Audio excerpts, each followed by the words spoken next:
bénis, Seigneur, tout un chacun. Et Saint-Esprit, instruis-nous. Parle-nous ce matin, Saint-Esprit. Révèle-nous les choses qui sont cachées. Et glorifie encore Jésus au milieu de cette assemblée. Au nom de Jésus. Amen. Amen. Ok. Que Dieu vous bénisse. Amen. Bonjour à tous. Ça fait 2 semaines qu'on ne s'est pas, 2 semaines et demie qu'on n'a pas communiqué. Et je suis content de vous revoir ce matin. Alléluia.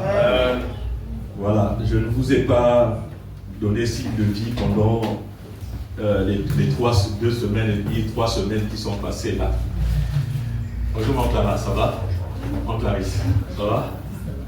Farida, est-ce qu'on est ensemble? La santé, ça va? Gloire à Dieu. Alors, je bénis le Seigneur ce matin. Merci pour votre fidélité au Seigneur. Amen. Voilà, on s'est absenté 2 semaines sans donner de signes. Parfois c'est fait exprès, c'est juste pour que vous puissiez réaliser que chacun est autonome devant Dieu. Amen. Voilà, donc moi je ne suis pas Dieu. Ça veut dire que je peux m'absenter et laisser l'assemblée fonctionner. Amen. Chacun peut avoir la clé le jour où je ne suis pas là, où on n'est pas là.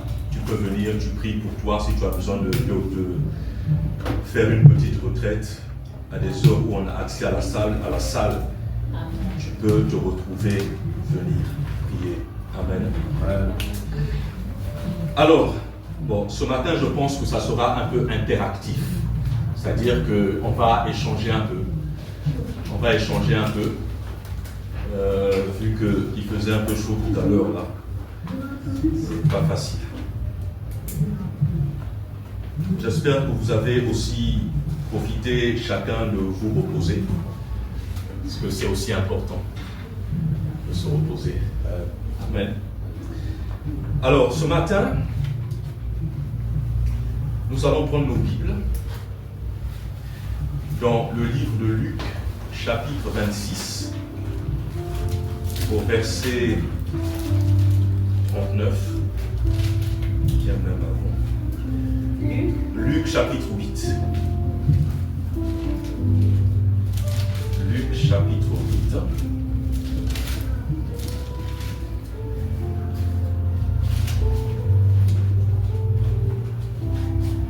Luc, chapitre 8.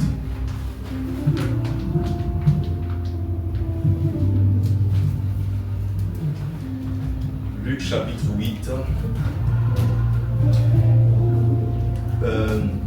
les versets du verset 26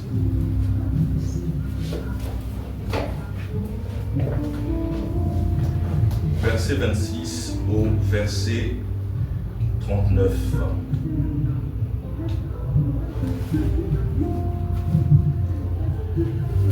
Mais je vais aller doucement ce matin. Amen. Je suis encore un peu en mode vacances. J'ai mon cerveau qui est un peu... Je n'ai pas encore retrouvé tout mon cerveau. Parce que là où on est parti, il faisait très chaud. J'ai prêché 2 dimanches là-bas, et je vous assure qu'au bout de 15 minutes, j'étais fatigué. Ah ouais, il faisait chaud. Ah vraiment. Donc, Luc chapitre 8, à partir du verset 36, on va méditer ensemble sur cette histoire, sur l'homme qui était possédé par des esprits mauvais. Ça s'appelle le fou, enfin on l'a appelé le fou de Gadara. C'est ça, hein? Le fou de Gadara. Et c'est une histoire qu'on va trouver dans Matthieu, dans Luc et dans Marc. Et selon les auteurs, il y aura quand même des petites différences. Amen. Il y a des informations que Marc va donner, que Luc n'a pas forcément. Il y a aussi des informations que Matthieu va donner, mais que Luc ne donne pas. Pour Luc, c'est une seule personne. C'est le fou de Gadara. Mais dans Matthieu, ils sont deux. C'est ça, non, Lydia? Dans Matthieu, ils sont deux. Et dans Marc, c'est aussi une seule personne.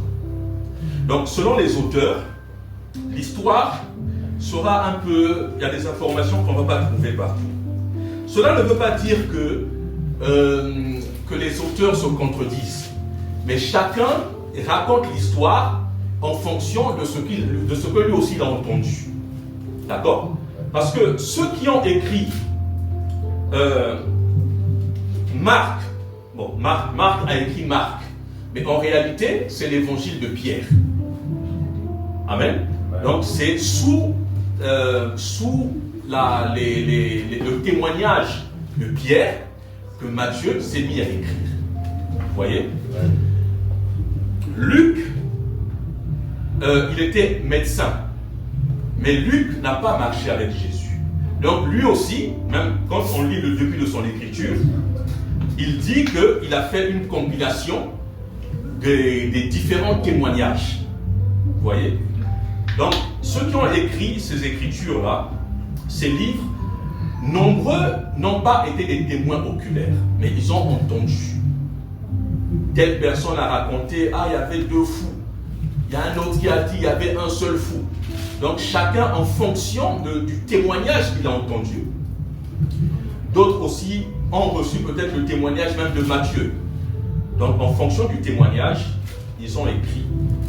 Et chacun écrit en fonction de ce qu'il a entendu, du témoignage qu'il a reçu. Donc, ça c'est important à savoir. La Bible, elle ne se contredit pas. Mais les différents auteurs ont écrit en fonction des recherches qu'ils ont faites, des témoignages qu'ils ont reçus.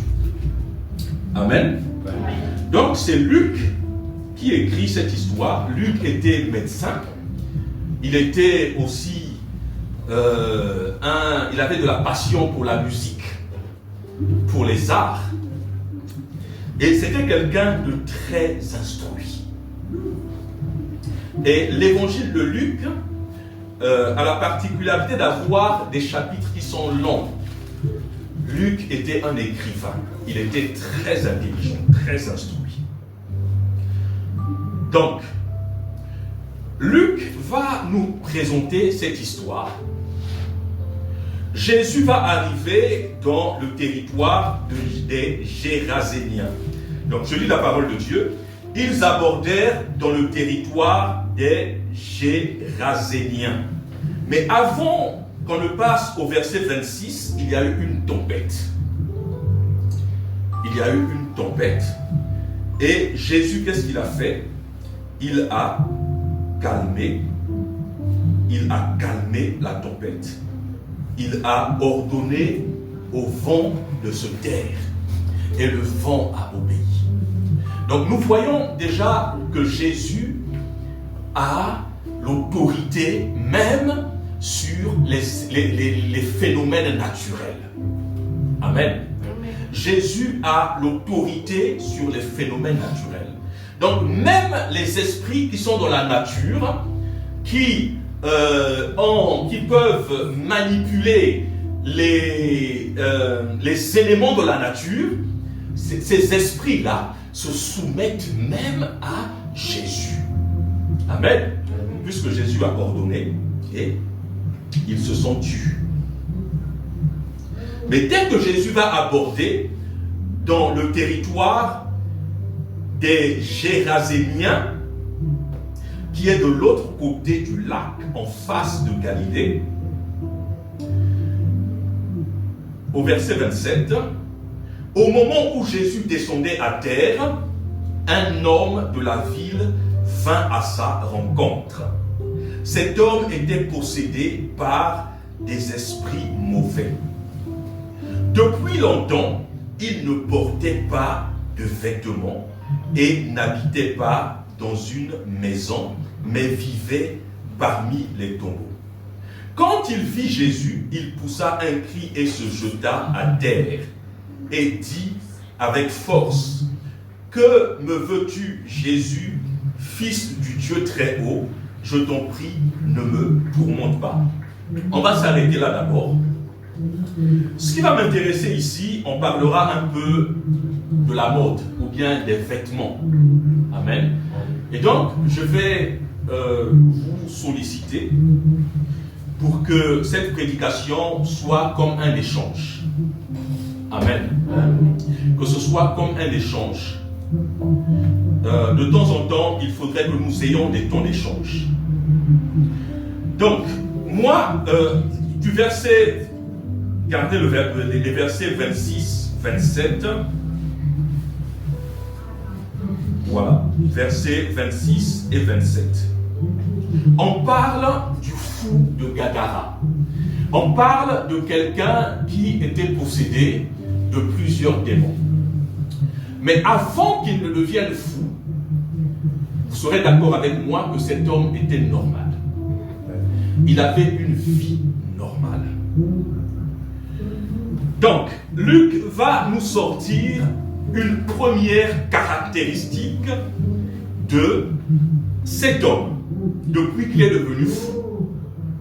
Luc nous dira qu'il ne portait point, depuis longtemps, il ne portait point de vêtements. Amen. Depuis longtemps, il ne portait point de vêtements. Vous serez d'accord avec moi que pour ceux qui ont déjà vu des fous, la plupart des fous, dès qu'ils commencent à manifester les signes de la folie, le premier réflexe, c'est d'enlever les vêtements. C'est bizarre. Le premier réflexe, c'est d'enlever les vêtements. Amen. Ça, c'est le premier réflexe. Bon, on va d'abord rester sur le côté naturel des choses, physique, tout ce que nous voyons. Je vais vous poser la question, à quoi sert un vêtement? Est-ce que quelqu'un... Là, on est vraiment dans le physique. Il n'y a pas... Pour l'instant, on ne va pas encore dans le spirituel. Je sais que le vêtement, il sert à couvrir la nudité. Amen. Couvrir la nudité. Et vous serez d'accord avec moi qu'en fonction des lieux où on se trouve, si on se trouve en Afrique, un vêtement, il est léger. Si on est au Canada, en hiver, à la limite, on porte même la peau d'un bison. Pour montrer un peu le type de... l'épaisseur du vêtement qu'on peut porter. Et donc, le vêtement sert à couvrir la nudité, mais le vêtement sert aussi à se protéger contre les températures. Tu vois, voilà. S'il fait froid, on va porter un manteau. S'il fait bon, on va porter une chemise légère. Mais le vêtement, c'est aussi un signe de distinction. Amen. Donc, on couvre la nudité, ça c'est très important. On se protège selon qu'il fasse chaud ou froid contre les saisons. Mais aussi, c'est aussi un signe de distinction. Amen. Donnez-moi un exemple. Donnez-moi un exemple, juste prenez un corps de métier par exemple. Un banquier, lui va porter un costume.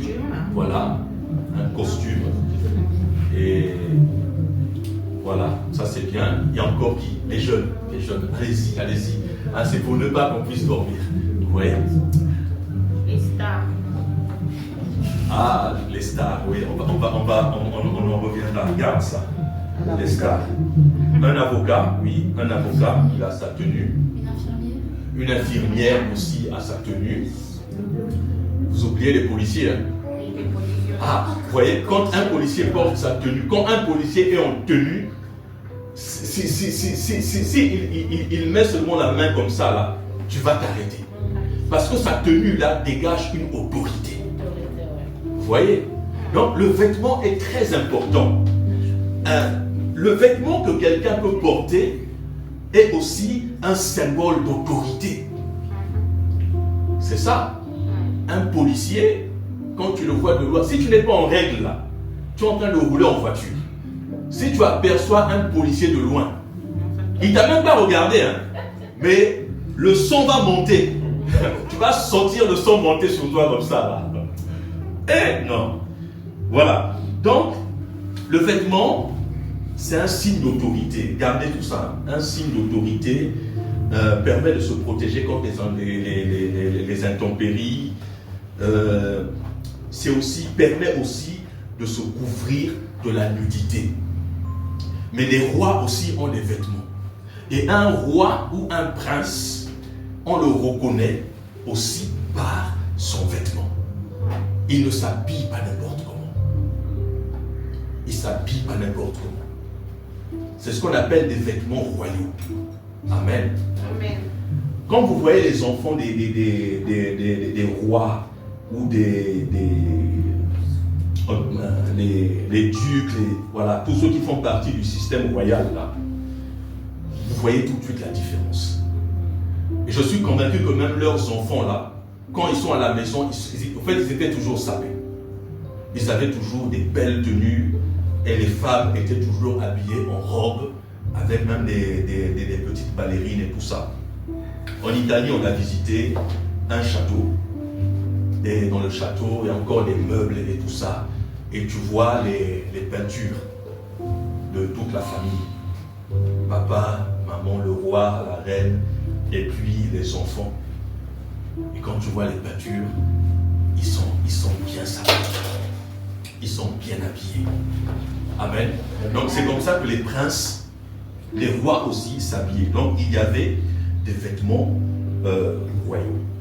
Donc on a vu un peu physiquement ce que symbolisait un vêtement. Amen. Est-ce qu'on est ensemble?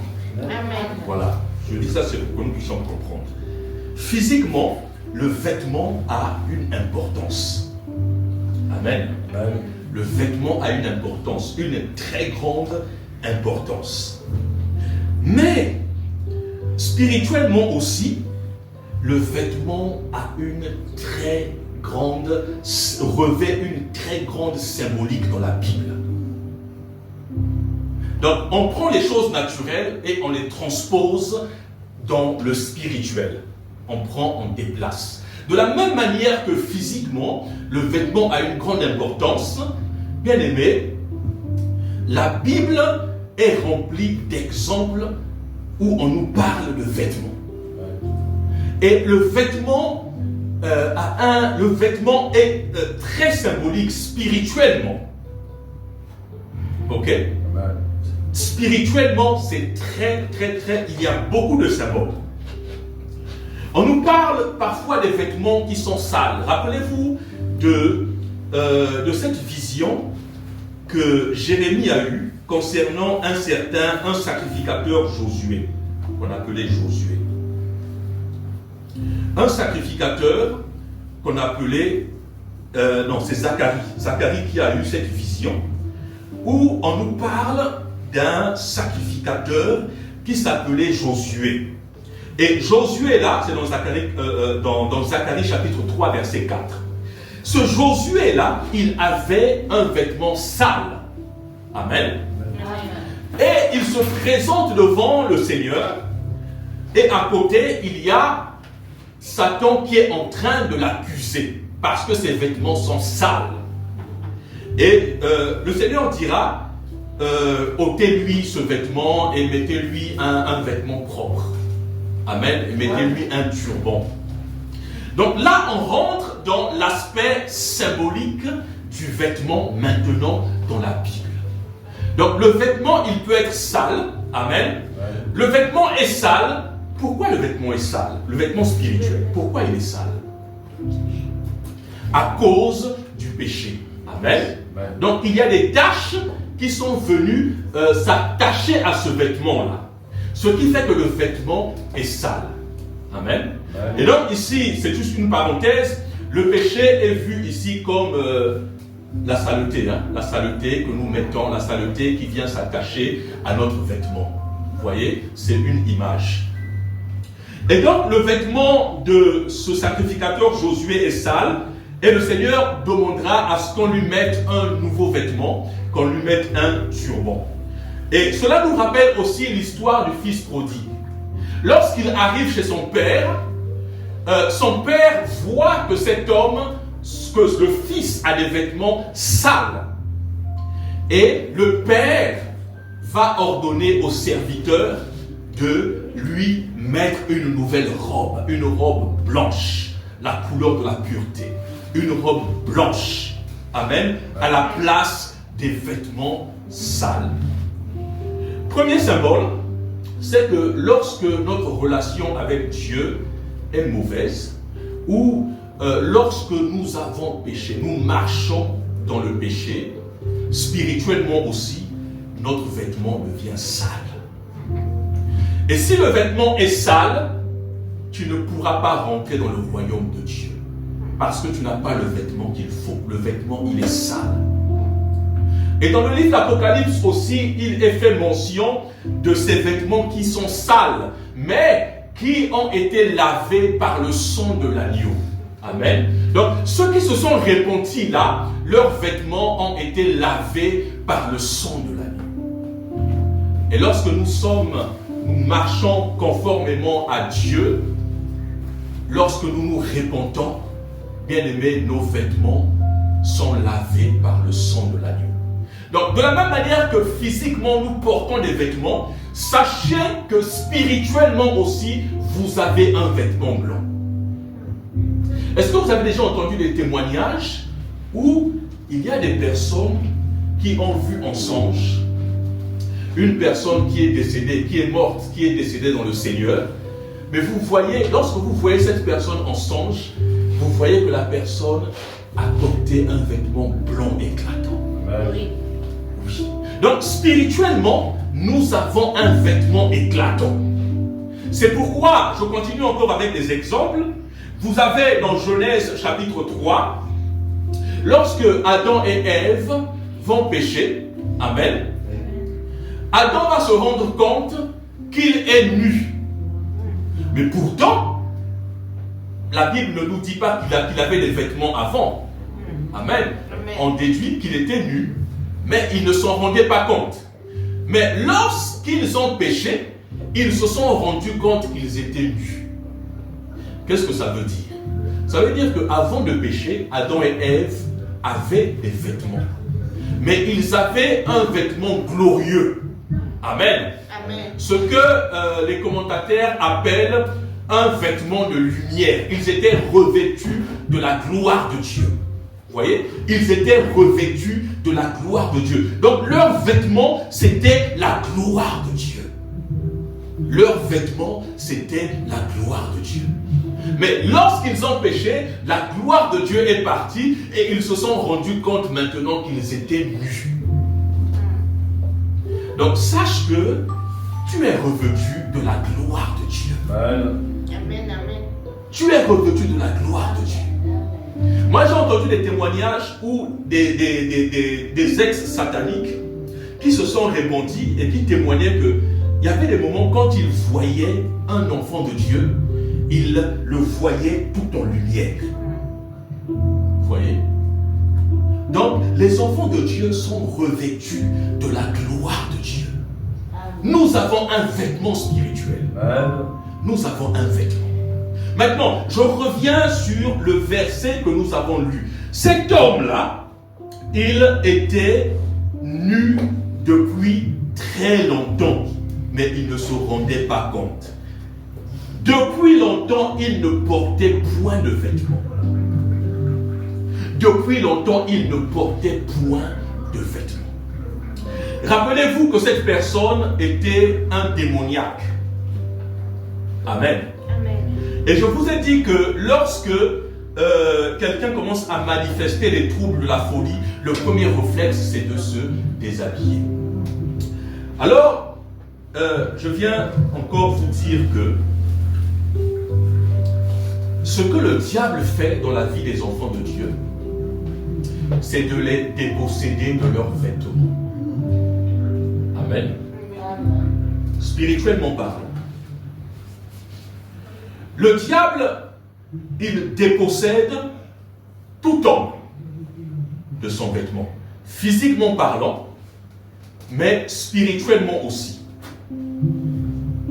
Dès lors que la personne marche dans le péché, dès lors que la personne est loin de Dieu, le diable s'attelle à le dépouiller de ses vêtements. Parce que le but du diable, c'est d'humilier l'homme.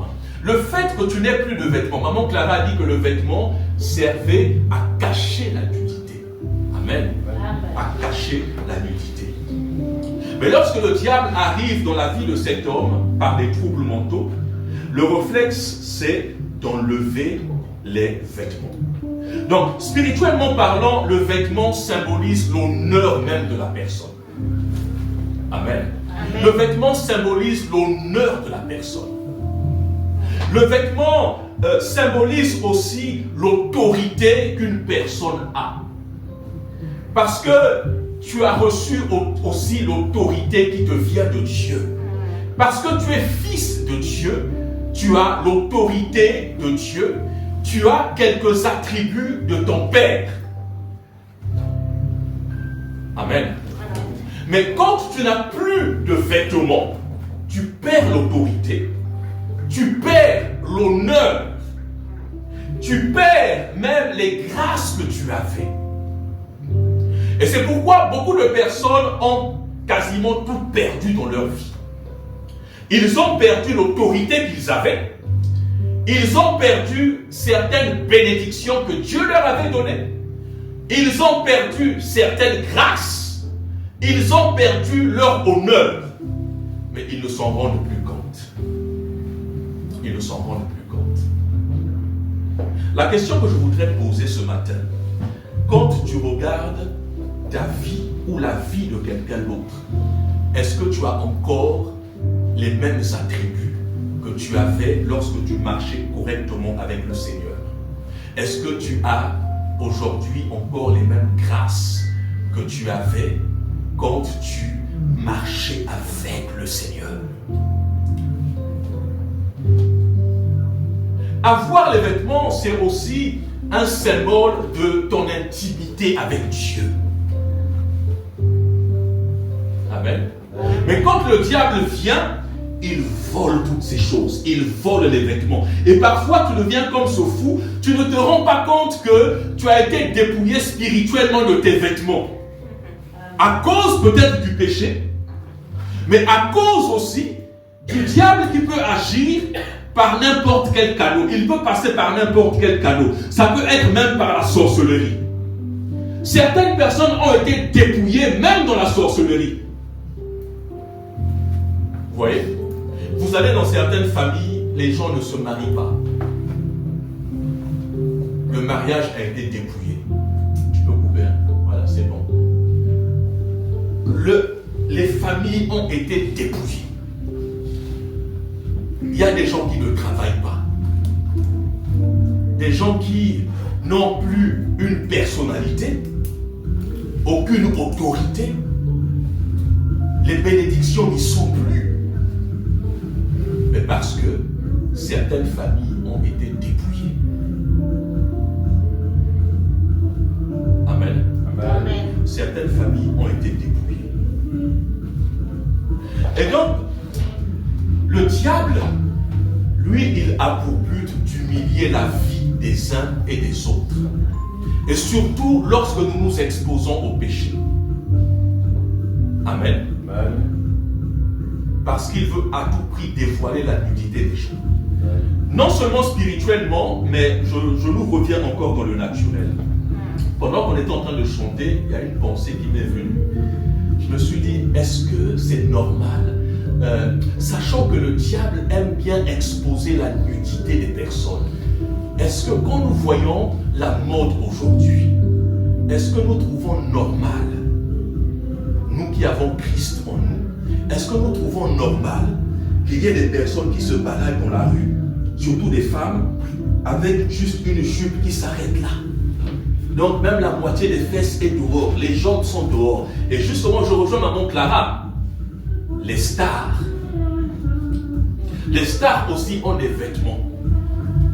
Mais conformément à la parole, à ce que nous sommes en train de voir ce matin, est-ce que nous trouvons normal que les personnes puissent exposer des parties de leur corps, notamment les plus sensibles? Même, on voit les fesses là. Oh, quand il fait chaud, on voit des choses bizarres, des choses extraordinaires. Vous voyez? Regardons un peu ce que les stars véhiculent. Est-ce que c'est des choses qui spirituellement ont un sens? Ce que ces personnes véhiculent. Nous qui aimons regarder les stars, je ne veux pas dire vous, il ne faut pas abuser non plus les jeunes. Oui, nous qui aimons regarder les stars danser dans des concerts et tout ça, c'est un style vestimentaire qui nous interpelle quand même. Parce que là, on voit clairement que ça, c'est l'œuvre des ténèbres. L'œuvre des ténèbres. Ouais. Hein?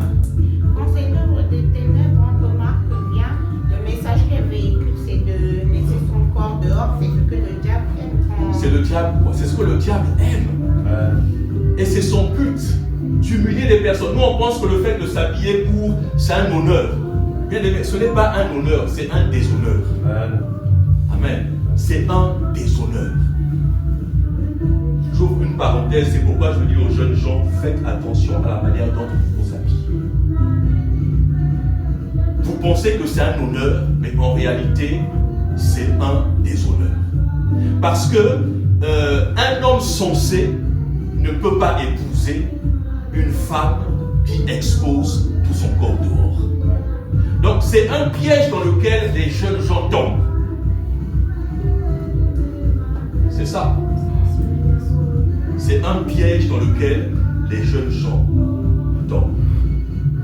Je vais continuer encore avec toujours ce que le diable fait. Est-ce qu'on se souvient que les vêtements, que Jésus a été dépouillé de ses vêtements? Est-ce qu'on se souvient? Oui. Il a été dépouillé de ses vêtements. Et ensuite, dans Jean chapitre 19, versets 23 à 24, Jésus a été dépouillé de ses vêtements. Et Jésus avait une tunique avec 100 coutures. C'était un sapeur. Ah oui. Il avait une tunique sans couture. Une tunique royale. Et c'est un vêtement qui pouvait exprimer sa royauté devant les hommes sur la terre. Mais ils ont pris les vêtements de Jésus, ils ont tiré ses vêtements au sort. Est-ce qu'il y avait un intérêt à tirer les vêtements de Jésus au sort?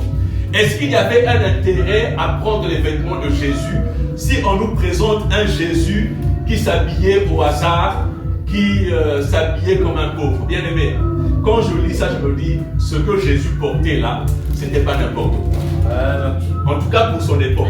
Pour que les soldats puissent prendre les vêtements de Jésus, c'est que Jésus ne s'habillait pas n'importe quoi. Amen. Donc ils ont tiré au sort ses vêtements. Ils ont tiré au sort ses vêtements. On va lire Jean chapitre 19, versets 23 à 24. Qui peut lire s'il vous plaît? Jean 19, versets 23 à 24. Jean 19, versets 23 à 24. Au nom de Jésus. Oui. Jean 19, 23 à 24. Oui. Les soldats, après avoir crucifié Jésus, prirent ses vêtements et ils en firent 4 parts, une part pour chaque soldat. Ils prirent aussi sa tunique qui était sans couture, d'un seul tissu, depuis le haut jusqu'en bas. Relis encore la précision. Relis encore la précision. Ils prirent aussi sa tunique qui était sans couture, d'un seul tissu, depuis le haut jusqu'en bas. Et ils dirent entre eux, ne la déchirons pas, mais tirons au sort à qui elle sera. Cela arriva afin que s'accomplisse cette parole de l'Écriture.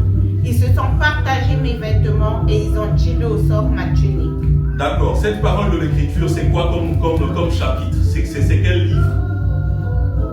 Cette parole de l'Écriture, c'est le psaume 22, si je ne me trompe pas. Est-ce que tu peux chercher ça, s'il te plaît?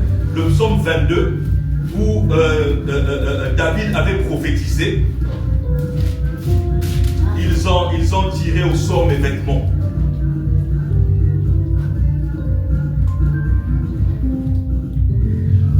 Et ensuite, je poserai la question, à votre avis, pourquoi Satan a trouvé bon que les vêtements de Jésus lui soient ôtés? Vous avez trouvé? Le psaume chapitre 22, je n'avais pas noté le verset. 19. Tu peux lire, s'il te plaît. Il se partage mes vêtements, il tire au sort ma tunique. Relis encore. Il se partage mes vêtements, oui. Il tire au sort ma tunique. Il se partage mes vêtements et tire au sort ma tunique. C'est qui a écrit ce psaume-là? C'est David. Voilà. Donc David était roi, mais il était aussi prophète. Il était compositeur, il était roi, il était aussi prophète.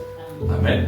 Et David a écrit beaucoup de psaumes messianiques, des psaumes prophétiques qui parlent de la vie et des souffrances de Jésus, de sa vie, de ses souffrances et de son règne.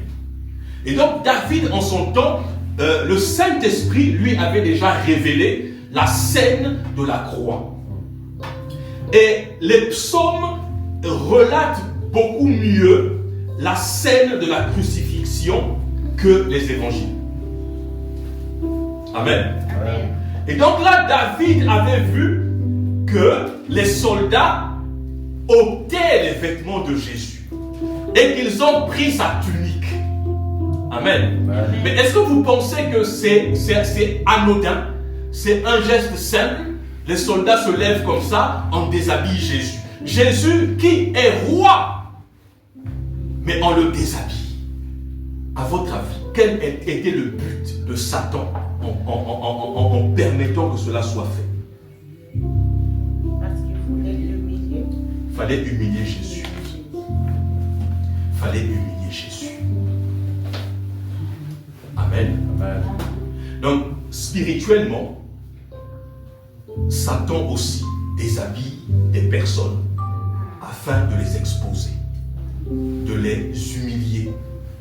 Et quand la personne n'a plus de vêtements, elle n'a plus d'autorité.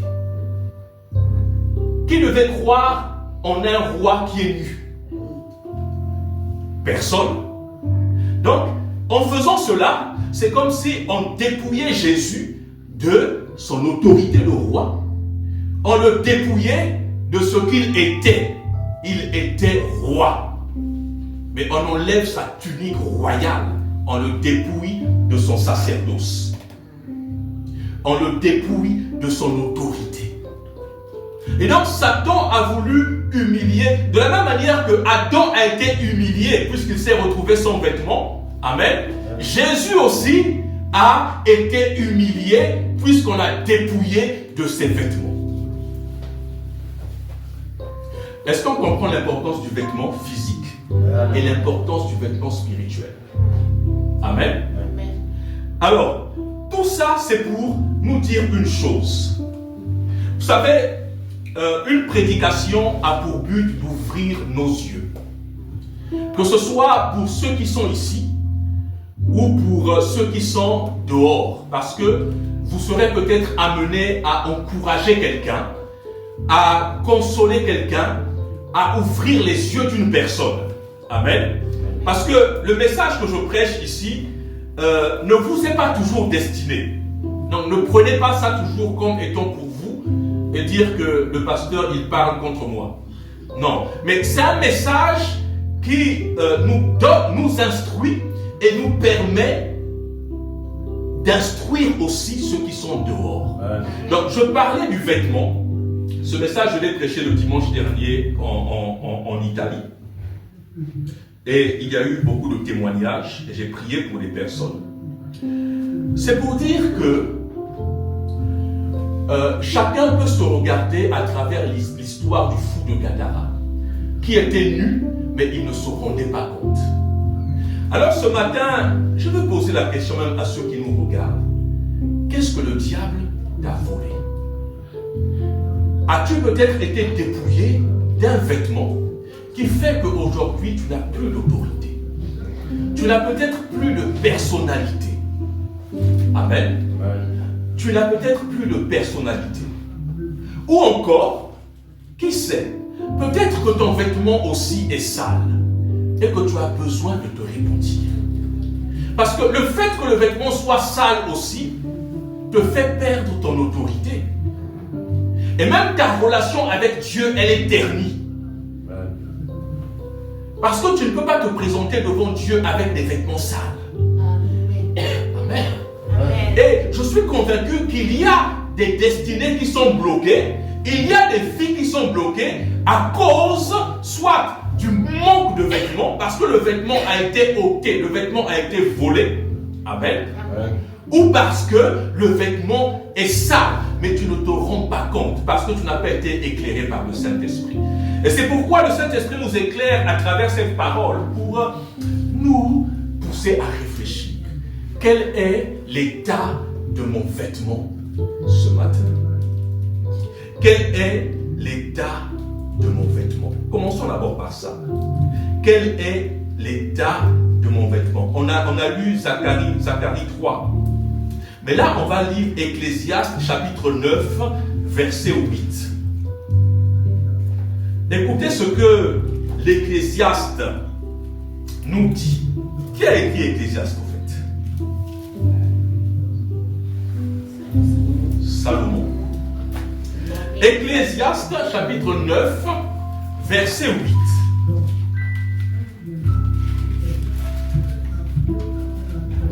Ce qu'il dit là est repris dans pas mal de livres dans la Bible.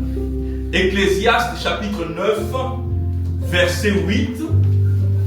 Il va donner un conseil parce qu'il est sage.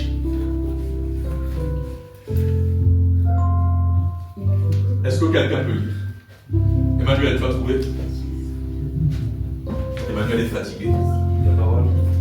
Vas-y. En tout temps, tes vêtements soient blancs et que l'huile ne manque point sur ta tête. Qu'en tout temps,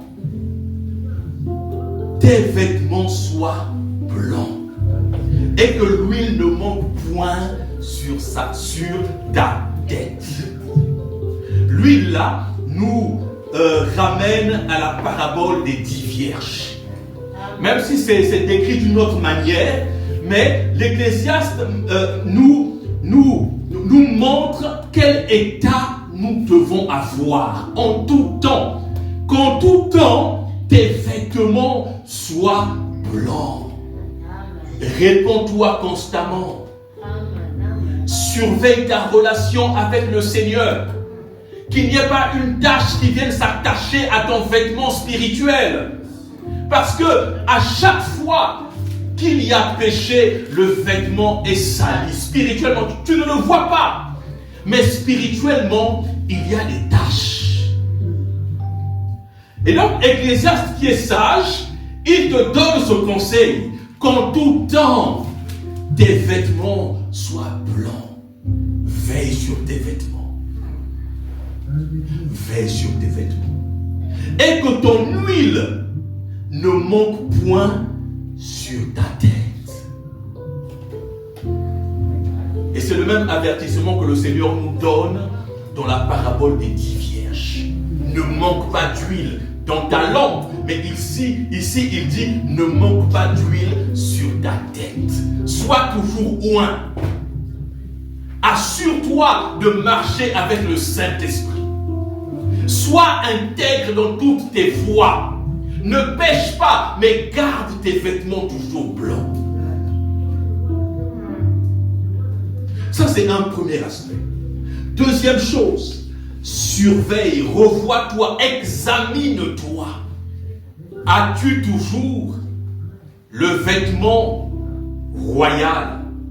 Es-tu toujours vêtu? Ou bien le vêtement a été volé? Ou bien le vêtement a été ôté? Es-tu toujours habillé spirituellement?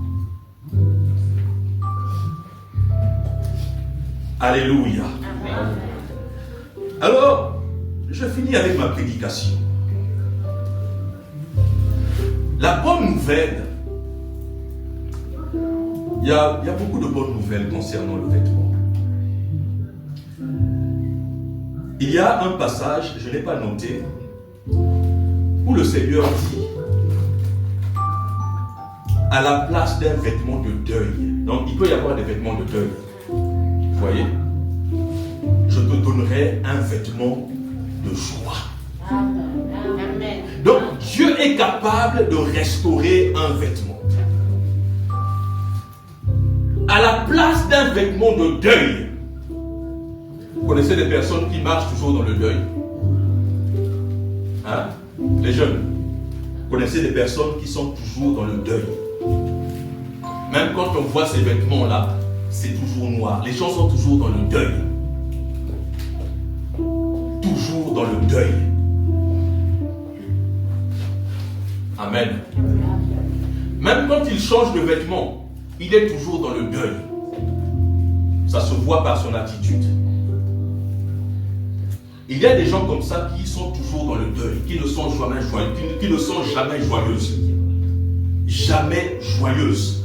Toujours un visage terne, toujours dans le deuil. Mais la bonne nouvelle dans le Seigneur, c'est que le Seigneur peut nous rendre joyeux. Amen.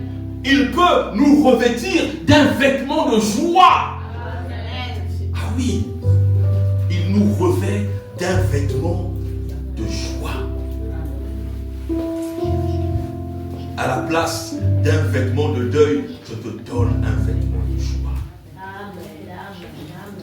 Et il y a beaucoup d'encouragements comme ça, où le Seigneur restaure les vêtements des uns et des autres, de ceux qui se confient en lui. Le Seigneur, il est en train de restaurer les vêtements. Il est en train de laver les vêtements. Il est en train de redonner la joie. Il redonne la paix. Il redonne la destinée qui a été perdue. Il redonne les grâces. Le Seigneur vous renouvelle toutes choses. Amen. Mais il est bon de savoir que tu manques de quelque chose afin de prier et de demander à Dieu. Si c'est ton cas ce matin, prie et demande à Dieu. Seigneur, je reconnais que mon vêtement est sale. Seigneur, lave-moi. Je reconnais qu'il me manque quelque chose. Quelque chose m'a été volé. Seigneur, que mon vêtement soit restitué. Quelque chose m'a été ôté. L'autorité m'a été ôtée. Seigneur, restaure. Le vêtement a été ôté. Seigneur, redonne. Si dans ma famille, il y a un seul vêtement, qui est le vêtement de deuil, Seigneur, donne-moi un vêtement de joie. Oui. Si le diable a voulu m'humilier, Jésus-Christ me restaure. Jésus-Christ me restaure. Et donc, voici à quoi sert la prédication.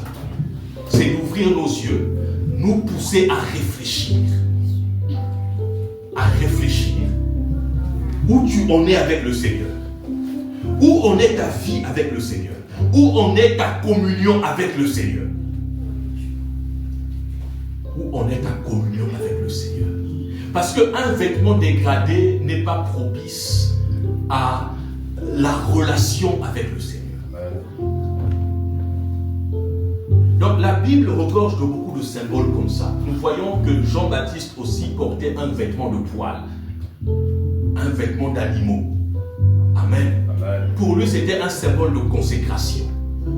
Les prêtres, dans l'Ancien Testament, les prêtres qui officiaient dans le temple, ils avaient des vêtements de sacerdoce.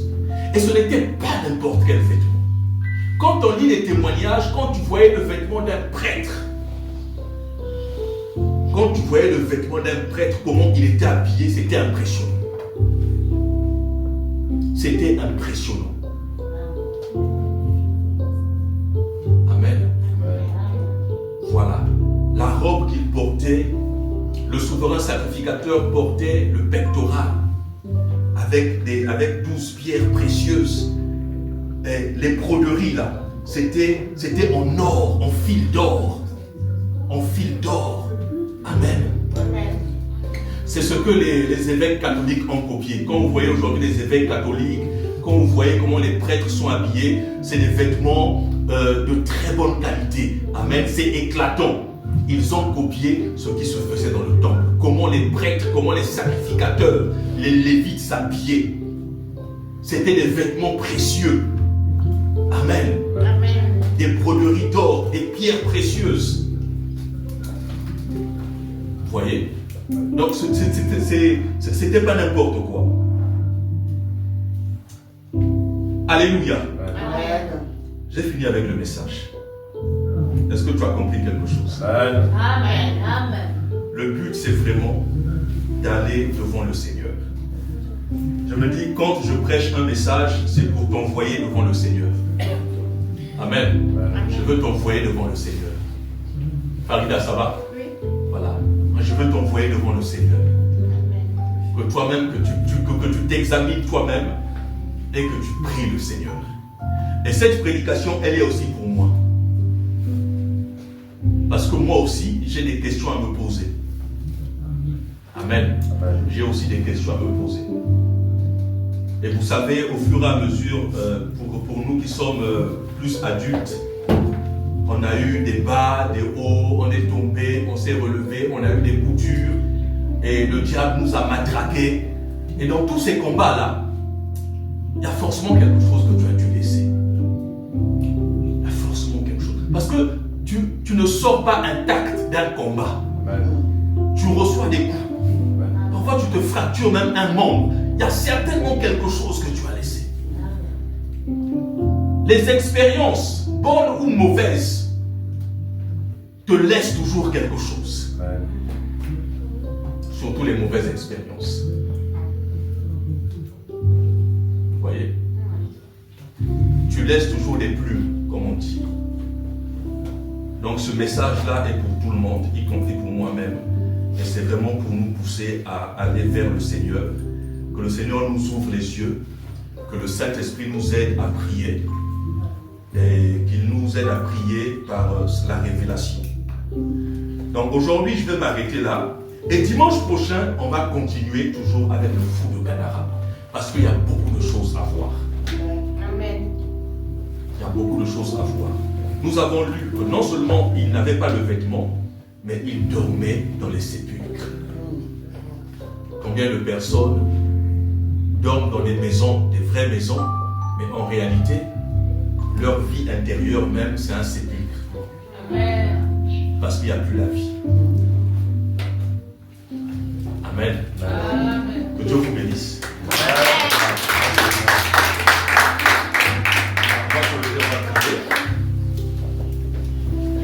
On prie ici, mais quand tu vas à la maison, examine-toi. Il y a la vidéo, tu peux regarder encore, mais examine-toi et prie le Seigneur.